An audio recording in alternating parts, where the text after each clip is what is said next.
sobrang happy ko na on my own. You know, I was able naman to take care of myself and my family. So, I didn't need anybody else. So, pag naramdaman mo na yun na parang hindi mo na kailangan ng tao, you don't need that person anymore, but you want that person, then I think that's when you're gonna be ready to fall in love.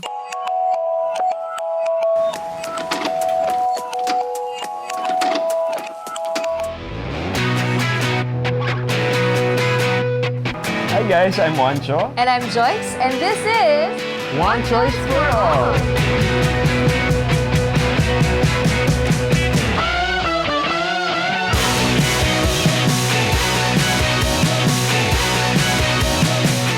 Ginaganahan ka na ba? Tara, bangon na! Hi, I'm Joanna from Doha, Qatar, and my question is, how has God helped you strengthen your marriage? Oh my gosh, Johanna from Qatar. Thank you. Thank you for that question. How has God helped us? That's hard because God is in the middle of everything. It's honestly impossible. The love story that we have is honestly impossible without the Lord in the middle. Yeah. Pero ang una ko napansin doon, ang ganda ng ring light niya sa Doha. Yun ang una ko napansin Joanna. Hindi ko alam na may ring light. Akala ko dito sa Pilipinas ang uso yung ring light. Siyempre naman, love. Ano ba yun? So anyway, Joanna, thank you for that question. God, we would always get emotional about it. And when we talk about na hindi natin kaya to kung wala yung Diyos. Kung wala yung Diyos natin sa middle of our relationship. Yeah, It's we're just that super simple. opposite personalities, opposite upbringing, opposite likes and dislikes.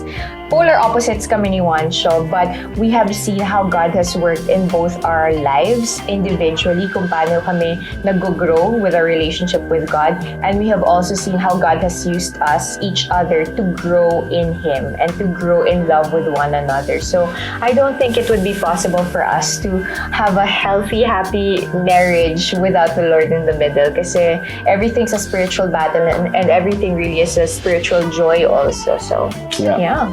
Hi, Ms. Joyce and Sir Juancho. I'm Kate, and my question would be, as a couple, how do you ensure that you grow individually in your craft as a married couple? Thanks for that question, Kate. Yeah, it's showing support and love for one another. It would be the very short and simple answer to that.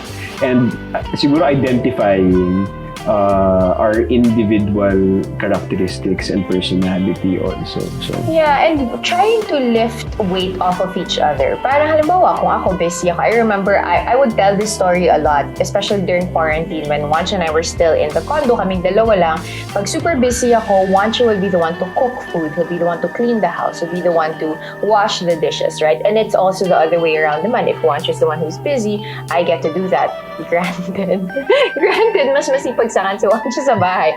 Pero, you know what I'm saying, na parang ganon. And you have to encourage each other also. Like, if someone is going through a phase of discovery with their craft, diba? Sometimes Juancho has to spend time, hours alone because he wants to cry in the room to practice his instrument for taping, ganyan. Pag meron siyang malaking taping na mangyayari, kailangan ma-support ko yun, diba? I'll support him by saying, oh, good job that you did that. I'll make sure that food is ready. So I think it's those simple things. It doesn't have to be grand. You just have to be present in the life of your spouse. Juancho and Joyce, my name's Wami. My question for you guys is, what are the distinct differences of how you guys spent your weekends or your weekdays nyo when you were single, when you were dating, and now that you're married? Thank you. oh, thank you Wami for that question. Yeah, it's a lot different. Yeah, it's super different. Yung tatlong binanggit mo, nag-iba lahat ng priorities namin. So, Yeah, when I was single, I was always spending weekends out of town or out of the country, usually for work. And then when we were dating, it was kind of like that also. Pero as a couple, when we were dating, now we would spend a lot of time with friends. Yeah, diba? So we would always go out with friends, with family. We could in Santa Rosa, just friends and family. Yeah. But then now that we're married, kaming dalawa na lang palagi. oh. So si Joyce nung single siya, out of the country, out of town. Ako out of my house lang. Yun lang out of my house lang sa tindahan, yun ang soft drinks na habang nag-basketball. So, yun nga, to what Joyce also said, yun nga, when we were together already, before we got married, we would spend time with friends and family. At ngayon, weekend, dahil yung Monday to halos Saturday namin, nag-work kami. Ngayong married na kami, we intentionally just reserve our weekends for date night and to just converse. So I think that's the stark differences in that. Hi Joyce, this is Erica, and my question for you is, how do you know when you're ready to fall in love again? Maybe sabi mo first love mo ako Thank you, Erica, for that question. That's tough because that's always a personal thing, di ba? Parang situation to situation yan. But for me personally, what I noticed from myself and also from other people that I was close to na nag-fall in love ulit after going through a breakup or being single for the longest time is the first one, having a strong relationship with God and really rooting my identity in God helped me realize na I can fall in love again. Kasi I think the problem that I used to always encounter before was sobrang nagdedepende yung identity ko and yung buhay ko dun sa sorry love dun sa relationship ko. But then when I realized and finally lived my life in a way where I depended on God instead of another human being, I knew that nothing can take away that identity and that joy in my life, which meant, so I knew that even if, I get a breakup or get a heartbreak, I won't be devastated because my whole identity was rooted in God and that I was happy on my own.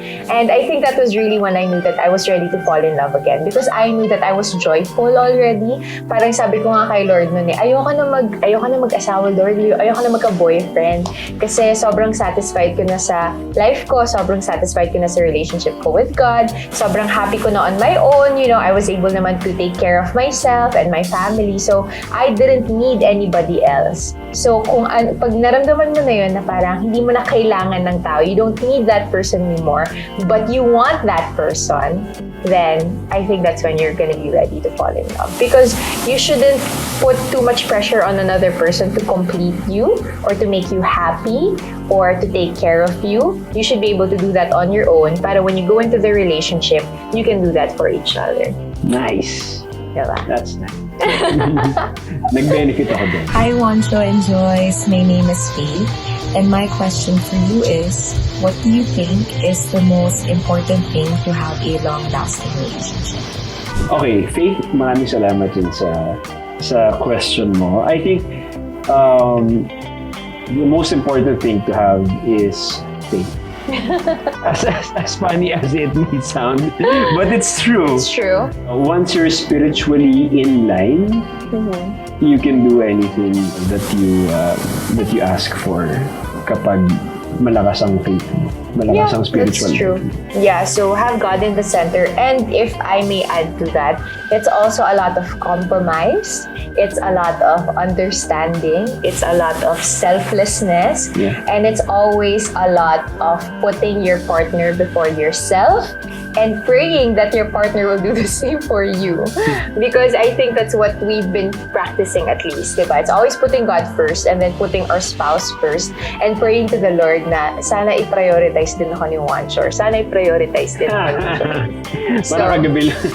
Parang kagabi lang. Kasi hindi niya ako pinaprioritize. Hindi totoo. Joke lang yun. Sobrang joke lang yan. Pero yun yung importante talaga. And compromise, I think is the most important thing.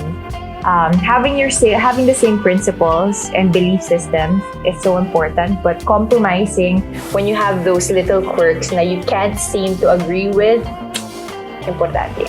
Hi Joyce and Juancho. My question is, what is the best way to manage the demands of your career with your family life? Yeah, you can go first. Okay, so I think it's always knowing your priorities, right? So it was taught to us nung nag-counseling kami. Super simple lang siya, pero sobrang profound niya. Pag in-apply mo siya on your daily life, God first, your spouse, and then your kids, and then your work, and then your ministry.